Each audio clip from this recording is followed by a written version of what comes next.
Hey guys, another one for our Wheels in Japan playlist on our mini-series of crazy drives in Japan. So here's another small sample of what we see when we go driving in Japan. Every time motorcycle stopped out in the middle of the intersection. How many times have we showed you that? It's just what they do. Just stop out in the middle of the intersection. They stopped past the white line, so they could be given a ticket if the police felt so inclined. Not as bad as these turkeys though. It's the Bozo Saku. Watch this. They sat there for a second and went, nah, let's go through the red light. And they went up a little bit further where there was another red light, went straight through it. This is what we see from these turkeys all the time. Break all the road rules. Only once have we seen the police actually stop these guys when we showed you that video.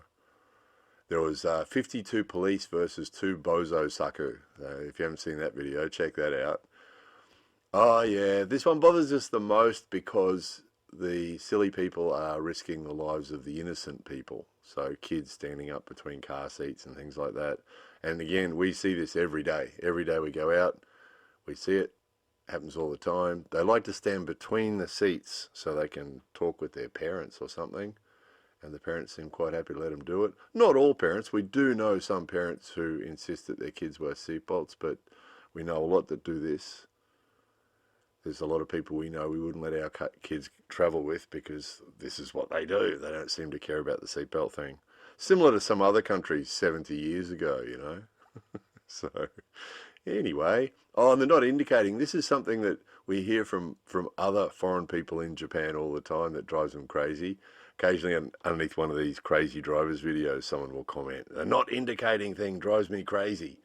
And it's a really common thing. They just change lanes or they move over to another lane and don't indicate till they get to the intersection for some strange reason, so you never quite know what they're doing. Probably worse than that, though, guys. We've talked before about the trucks driving really close to the cars in front and to each other. This happened this last week. 4 cars, no, 4 trucks, 3 cars, and 3 people died. And of course, it's not the truck drivers who die, is it? The truck drivers go home. It's those squashed up, burnt out cars where the people die. And we saw this one ourselves this week. And again, just truck drivers driving way too close to the car in front. Something happens, the car stops, and the truck goes in the back. Looks like the driver of this one was reasonably lucky because it's a fairly slow road. But nevertheless, there's no need, is there, when you're driving a truck like that to drive so close to cars in front that you don't have time to stop? So, again, truck driver was fine. He'll be back in his truck today doing the same thing, probably. It's just what they do. More videos coming soon.